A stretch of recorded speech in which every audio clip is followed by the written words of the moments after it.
Good morning, everyone. Welcome to our 11 o'clock hour. We're talking about CMS's proposed rule in the marketplace.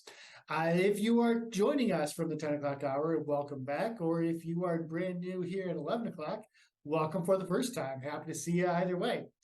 My name is Randy Lober, Learning Development Specialist here at Action Benefits, and happy to lead the majority of today's conversation where we talk a bit about what CMS is looking at doing in the marketplace for plan year 2025. Joining me today is my colleague, Chelsea Smith. Chelsea, say hi to the people for us. Hi, everyone. Good morning, and thank you for joining us here today to learn about some of the proposed rules for the marketplace. Again, so I see some familiar faces from the 10 o'clock hour, so thank you for coming back and spending some more time with us. And if you have any questions at any point throughout the webinar, please feel free to throw them into the chat or the Q&A feature at your screen, and I will answer the questions in the order in which they are received. So again, thank you for joining us, and happy holidays if I don't get to talk to you between now and then. Thank you, Chelsea, for joining along with us and helping to keep us all on track here this morning. One quick note, if you are interested in our Medicare discussion and you missed what happened during the 10 o'clock hour, we are happy to give you a recording of that and even point you right to the relevant parts or what we think are the most exciting parts for you. So let us know or let Chelsea know in the chat. We'll make sure you get on the mailing list for a recording of that. That said, last hour was Medicare, this hour is Marketplace. Let's look at what CMS is getting up to this year and how they're impacting our business and your beneficiaries, or your clients, rather. So there's four big areas where CMS is proposing rules here in the marketplace. This rule was proposed in November, will be finalized, of course, for plan year 2024. Beginning, so all the rules we'll talk about here today, if they get finalized as proposed, would be in effect as of open enrollment 2024. So a year from now. Four big areas of rulemaking to consider as you're moving forward here. One, CMS wants to expand access to care. There's a few different ways, a few levers they're pulling to make that happen for folks. Also, I have the goal of streamlining plan choice and re-enrollment. Emphasis on the re-enrollment there. We'll spend some time there a little bit later on. They want to talk about getting rid of some barriers to enrollment your consumers might be facing.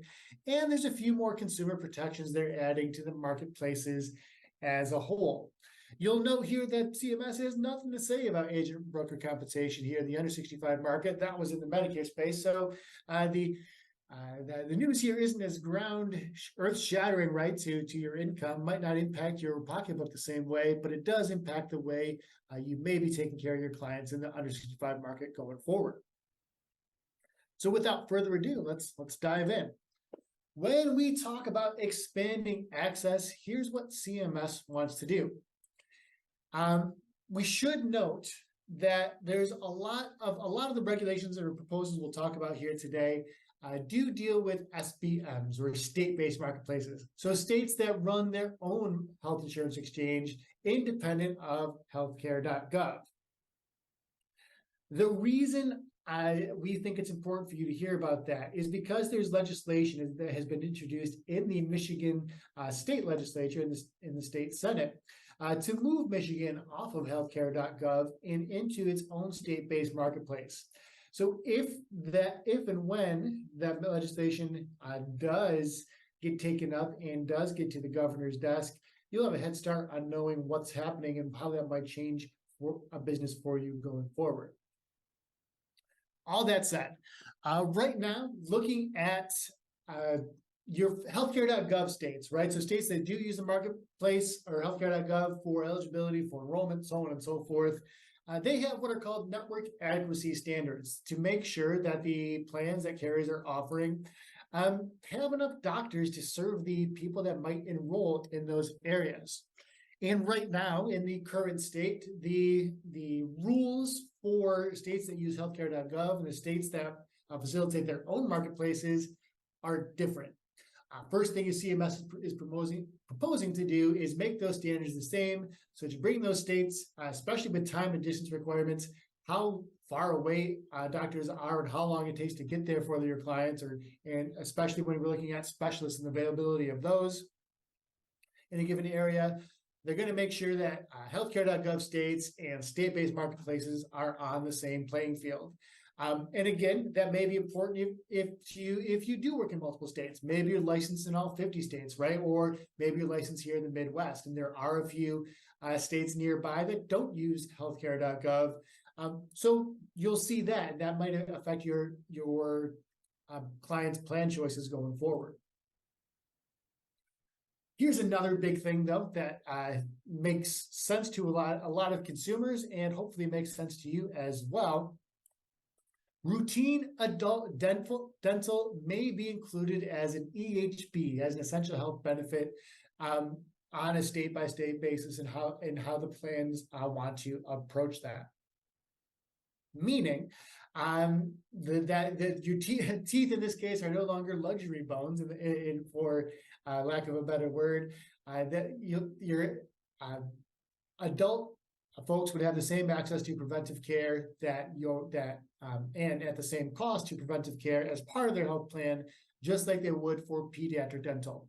So that's good news, right? Expanding access to dental care.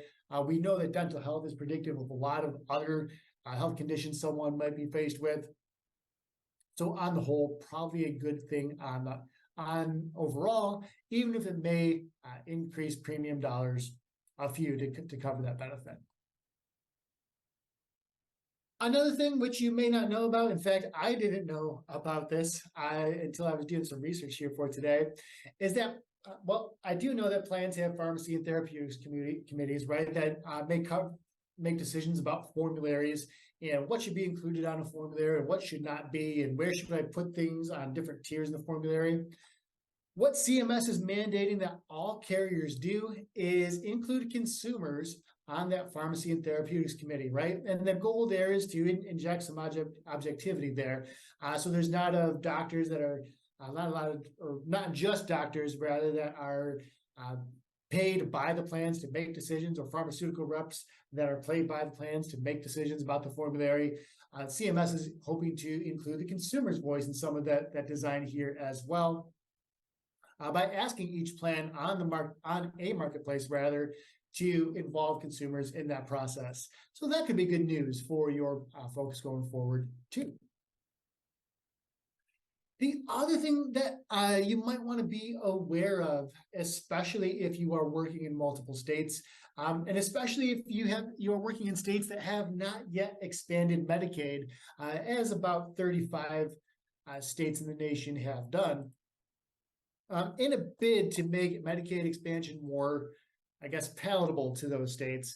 What CMS wants to let states do is choose additional income and resource disregards to have really targeted or narrow expansions of Medicaid eligibility. Meaning, in layman's terms, say you have a state that has not expanded Medicaid yet, but they do have pockets of population with that have higher cost of living, right? Maybe they're in a high cost of living urban living, or urban area, high cost of living urban area is what I'm trying to say there. What this rule would allow them to do is to allow people in those geographic areas to not count some resources or not count some income toward their Medicaid eligibility, to hopefully get those people on the Medicaid rolls and provide them coverage, and make the Medicaid program a bit more flexible for those areas. So potentially a good thing for those beneficiaries, or those potential beneficiaries as well. So that's access to care in a nutshell. I've been talking for about 10 minutes. Which of these proposed rules do you see having the biggest impact on consumers, and why? Chelsea, I'd love to hear your thoughts here. I think this is an easy one. I think that option to add dental as an essential health benefit really is going to change the way that we're going to view dental coverage and the marketplace. And as always, I go back to the research that I do often for a lot of the things that we create and do for you guys here at Action with our marketing department. And I think to all of the other items that can arise from having great dental care, some of the ways that dental can shine light on some problems or conditions that someone might have if they do go to the dentist more often, like diabetes and cardiovascular problems that might come from something that your dentist might notice. And I'm interested in how that might play out long term for people who are able to now maybe get a diagnosis for some of their more secretive, I don't want to say secretive, more deep down or hidden silent conditions that they might have that might be brought to the surface because they're visiting their dentist more often.